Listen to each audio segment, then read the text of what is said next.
Wasn't sure what to expect when I walked in here this morning, but I see the dry block. It could be a good thing. There is a drop of water center of the screen. That'd be where it was dripping from, but you know, it had a little down there, so that bigger puddle looking spot, wet spot, that's fuel from the return line leaking. And the other one back there by the rag, that would be fuel from the other one leaking. So, yeah, I wasn't sure if it was going to end up dribbling overnight, but I'm going to say it didn't. And everything here looks dry. You know, I knew John Deere had issues with some head gaskets. I mean, we never had any trouble with a 4010 before. This is our second one.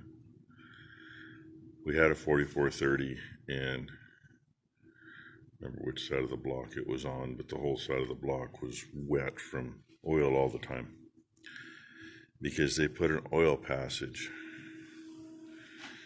less than 1/8 of an inch from right there. It was machined into the top of the block, and then the head and the head gasket sealed the top of it. And you know, we had that one happen. That was a mistake. The old man sent it to town and said, hey, fix the head gasket. We're tired of putting oil in it. And back then, I mean, oil was real cheap. And it was $2,000 to change a head gasket. The old man got the bill. He says, son of a bitch. He says, we could have bought oil the rest of my life to keep that thing full and not spent that much. So, but on these, I was reading some stuff last night.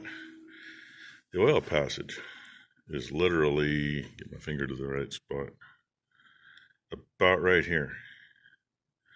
About like a 1/4 inch hole coming straight up out of the block. And then they've got a spot in the gasket, probably as long as my finger, that runs that way, where the gasket's open. Not real sure why they couldn't line things up, but I think that's so it gets up into the head.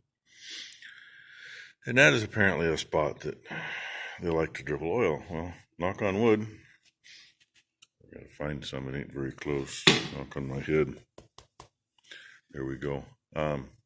We've never had a spot there either, so hopefully we don't.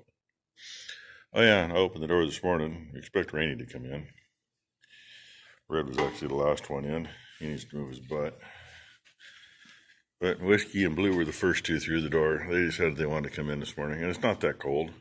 It's 49 degrees out this morning. It rained just after midnight, so our 10% rain yesterday never happened. But hey, we had a 100% chance of rain today, and it happened from 12:10 to 12:20 a.m.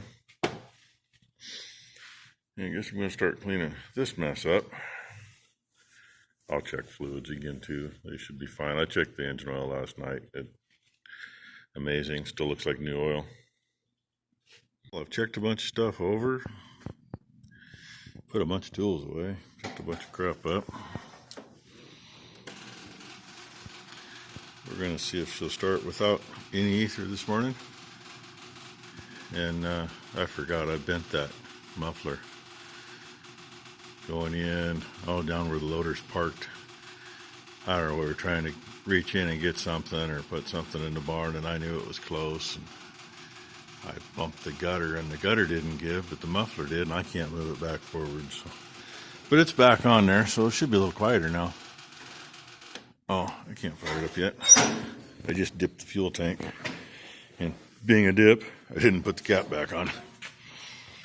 Because, yeah, gauges never work, right?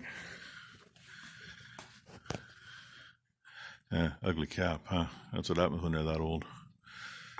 We usually keep it inside. The only time the thing sits outside where it'll condense much is when we're bringing big bales in. Otherwise, she spends her life inside, but that wasn't always the case before we got her. Okay, let's see what happens.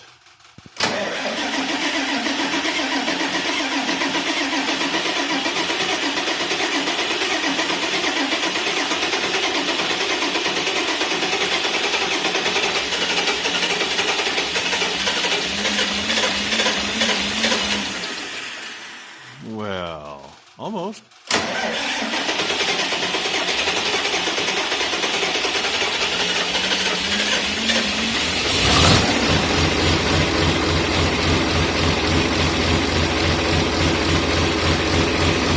So that was without ether, and it's 50 degrees.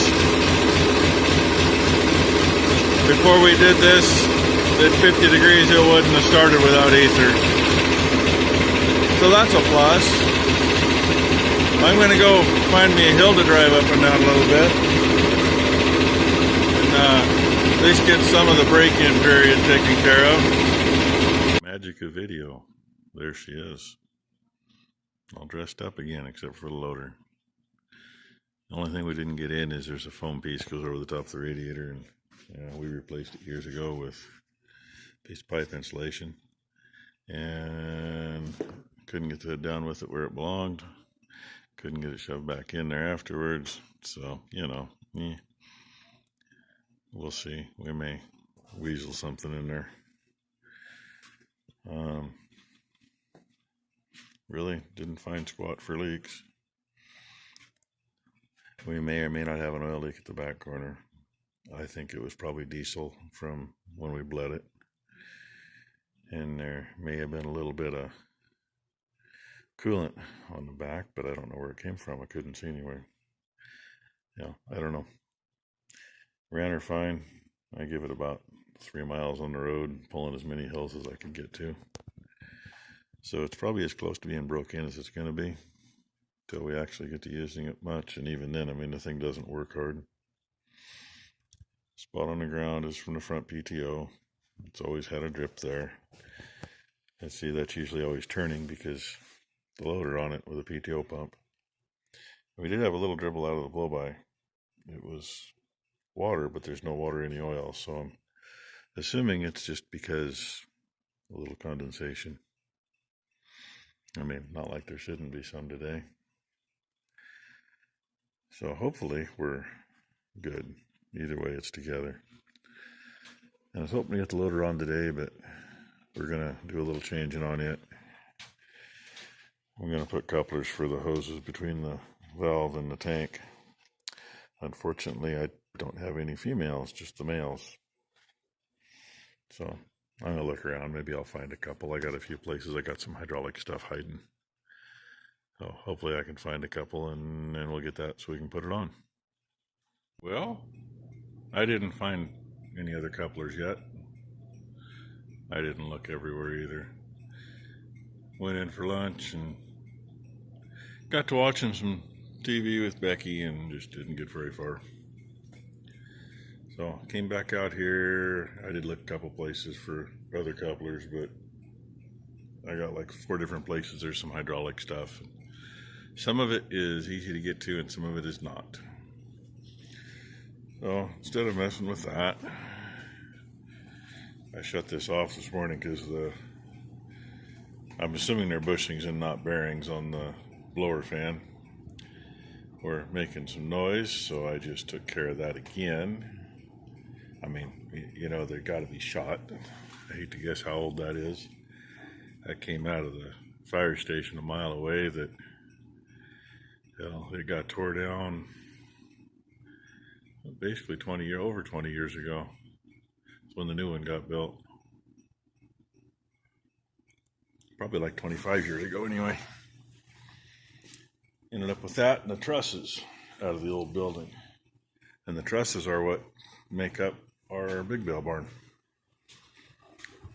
So yeah, it's the wrong front cover for this thing, but it fits, it works. It's one of the first thing our furnace man said, that's the wrong front cover, but it fits. That's been a long time ago. Anyway, it still works. It's back on so it doesn't draw damp in here. And it's been sunshine and showers all day long. And you know, I get ready to head back toward the house, and what's it doing? It's showering again. Left my coat over there, but I think I can survive. Maybe. Moved this in the rest of the way because I didn't have it all the way in earlier. My plan was, say, to get the loader on, but I also want to do some other things before I put the loader on. Because trying to raise the loader and the tank over everything to get it on, because the tank's got to come clear up over here to drop down here, getting the pump. And that just wasn't going to work for me, you know. What can I say? I'm narrow-minded. So we're going to put the quick couplers on between the valve and the tank. That way the tank and the pump can get removed without having to fight it to get it on. It's a whole lot easier if it's not in the way. Anyway, maybe that'll happen tomorrow, weather permitting. Smack myself in the tire. And maybe make some room in the yard. I might get that thing weaseled back over toward the middle and put the booms on. I don't know. We'll see what tomorrow brings when tomorrow happens. In the meantime, it's sunshine and rain at the same time. Hope you all had a good weekend. Thanks for watching.